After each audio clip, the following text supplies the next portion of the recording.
देतो 150 मार्क.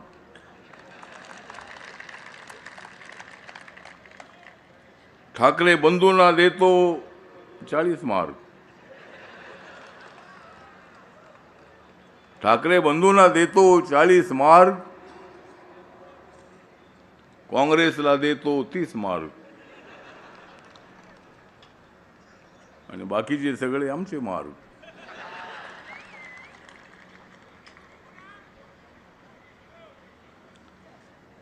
तर आजची जी सभा आहे ती सभा का कालची सभा झाली? कालच्या सभेला माणसं होती, पण कालच्या सभेपेक्षा आज मला जास्त माणसं दिसत आहेत. त्या महायुतीच्या सभेला मुंबईतून, सगळ्या वार्डातून, प्रभागातून या ठिकाणी मोठ्या संख्येने आपण आलेले आहात. भारतीय जनता पार्टी, शिवसेना आणि RPI एकत्र आल्यामुळे भाजप, शिवसेना आणि RPI लोक म्हणतायत विजय आमचाच आहे. या मुंबईसाठी मोठ्या प्रमाणामध्ये देवेंद्रजींनी कामं केलेली आहेत, एकनाथ शिंदे साहेबांनी कामं केलेली आहेत. नरेंद्र मोदी साहेबांच्या नेतृत्वाखाली मोठ्या प्रमाणामध्ये मुंबईला भरपूर पैसा मिळालेला आहे. मेट्रो आहे, लोकलचं डेव्हलपमेंट आहे, रोडचं डेव्हलपमेंट आहे. मुंबईमध्ये ज्या झोपडपट्ट्या आहेत त्या झोपडपट्ट्यांच्या ठिकाणी पक्की घरं बांधण्याची स्कीम मोठ्या प्रमाणात सुरू आहे. धारावीचं डेव्हलपमेंट, सगळ्या आशिया खंडात सर्वात मोठी असणारी स्लम झोपडपट्टी, त्या ठिकाणी सुद्धा डेव्हलपमेंटचं काम सुरू होत आहे. बिडी चाळी ज्या ठिकाणी 100-120 फुटाचं घर होतं, त्या ठिकाणी भव्य अशा पद्धतीच्या इमारती उभ्या राहत आहेत. गरीब माणूस जो आहे तो झोपडपट्टीत राहणार आहे, त्या माणसाला पक्का घर देण्याची आमची पक्की स्कीम आहे. मी सांगतो की महायुतीची मुंबईमध्ये येणार आहे सत्ता. महायुतीचीच मुंबईमध्ये येणार आहे सत्ता. आणि ठाकरे बंधूंचा उडून जाणार आहे पत्ता. हे दोन भाऊ एकत्र आलेले आहेत. या तुम्ही एकत्र, या तुम्ही एकत्र. पण ज्या बाळासाहेबांच्या विरोधामध्ये राज ठाकरे साहेब गेले, त्यावेळेला उद्धवजींचा तर पळाट झाला होता. उद्धवजी आमचे चांगले मित्र आहेत, त्याने आमच्यासोबत राहायला हवं होतं. 2019 मध्ये सर्वात जास्त जागा बीजेपीच्या आल्या होत्या, त्यानंतर शिवसेनेच्या जागा आल्या होत्या. आपण आमच्या सोबत राहिला असता तर धनुष्यबाण तुमच्याकडे राहिलं असतं. पण धनुष्यबाण आज एकनाथ शिंदे साहेबांकडे आहे, धनुष्यबाण आमच्याकडे आहे. जे तुमच्याकडे आहे फक्त कान, आणि आमच्याकडे आहे धनुष्यबाण. तुम्ही अशा पद्धतीचा निर्णय घेतला नसतात तर आम्ही सगळे एकत्र असतो. पण तुम्ही फार लांब निघून गेलात.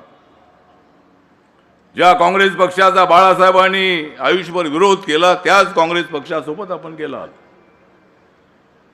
देवेंद्र फडणवीस यांच्या पाठीमध्ये खंजीर खुपसण्याचा प्रयत्न केला तुम्ही. मॅन्डेट जो होता तो मॅन्डेट हाच होता की भाजप शिवसेना मिळून सत्ता स्थापन झाली पाहिजे, असाच मॅन्डेट होता. पण तो मॅन्डेट तुम्ही नाकारलात आणि तुम्ही गेलात काँग्रेस पक्षाकडे. एकनाथ शिंदे साहेब खमक्या माणूस होता. 56 आमदारापैकी 40 आमदारांना घेऊन ते देवेंद्रजींकडे आले आणि सरकार आपलं स्थापन झालं. एकनाथ शिंदे साहेबांना मुख्यमंत्री म्हणण्याची संधी मिळाली 2.5 वर्ष. आणि लाडक्या बहिणींचा निर्णय आहे, अनेक निर्णय आहे त्या सरकारने घेतले. त्यामुळे मी आपल्याला एवढंच सांगतो की देवेंद्र फडणवीस, एकनाथ शिंदेजी, आम्ही सर्वजण आम्ही एकत्रित आहोत.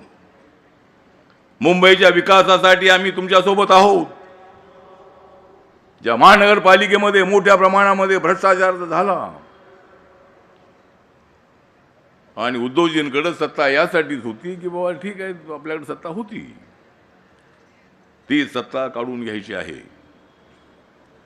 या ठिकाणी महापौर आपल्या महायुतीचा बसवायचा आहे आणि त्यासाठी माझा रिपब्लिकन पक्ष भाजप शिवसेनेसोबत आहे सांगण्यासाठी मी इथं आलेलो आहे.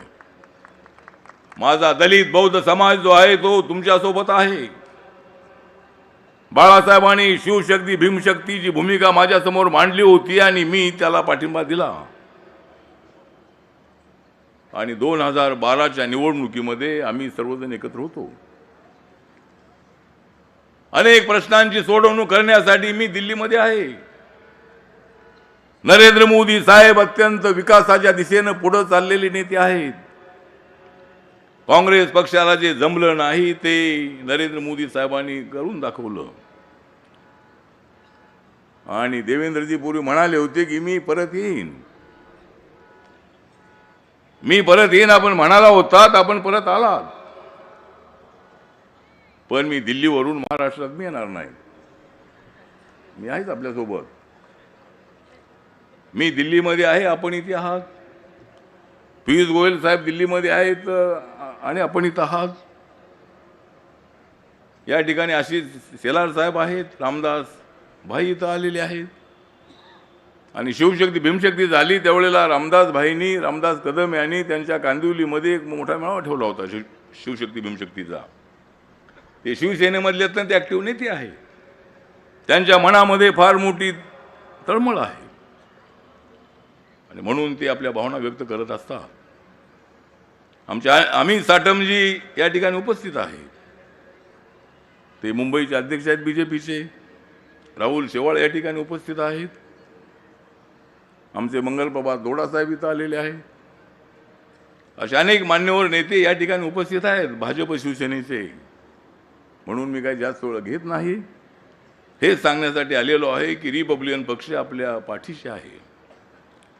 जय भीम आहे माझ्या गाठीशी, मी का राहणार नाही तुमच्या पाठीशी. मी तुमच्या पाठीशी आहे, माझा समाज तुमच्या पाठीशी आहे.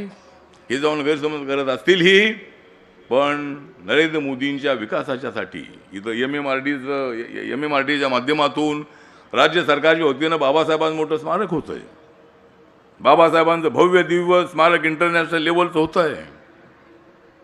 1314 रुपये खर्च करून एवढं मोठं स्मारक कधी काँग्रेसच्या काळामध्ये झालं नाही. काँग्रेसने कधी 26 अली रोडचा विकास केला नाही. काँग्रेस पक्षाने कधी डॉक्टर आंबेडकर फाउंडेशनची फक्त एक छोटंसं ऑफिस होतं. मोदी साहेब आल्यानंतर ताबडतोब त्या ठिकाणी डॉक्टर आंबेडकर इंटरनॅशनल सेंटर बनवलं. बाबासाहेब आंबेडकरांनी संविधानचा ड्राफ्ट ज्यावेळेला राजेंद्र प्रसाद आणि पंडित जवाहरलाल नेहरूंना दिला होता, तो दिवस नरेंद्र मोदी साहेब आणि सगळा देश संपूर्ण साजरा करत आहे. आणि म्हणून मी आपल्याला हेच सांगतो की या देशाचं बाबासाहेबांचं संविधान बदलणं एवढं सोपं काम नाही. संविधानाला मजबूत करण्याचं काम नरेंद्र मोदी साहेब करत आहेत. या ठिकाणचं देवेंद्रजीचं आणि एकनाथ शिंदे साहेबांचं जे सरकार आहे ते सुद्धा बाबासाहेबांचे स्वप्न साकार करण्याचा प्रयत्न करत आहेत आणि या मुंबईला सुंदर बनवण्यासाठी त्यांचा प्रयत्न सुरू आहे. त्याच्यामध्ये माझा पक्षही आम्ही आपल्यासोबत आहोत एवढंच या प्रसंगी सांगतो. आणि 15 तारीख लक्षात ठेवा, 15 तारखेला कमळ आणि धनुष्यबाण घ्या तुम्ही. छत्रपती शिवाजी महाराज आणि बाबासाहेब आंबेडकरांची आण आणि निवडून द्या कमळ आणि धनुष्यबाण. जय भीम, जय भारत, जय महाराष्ट्र. खूप खूप धन्यवाद.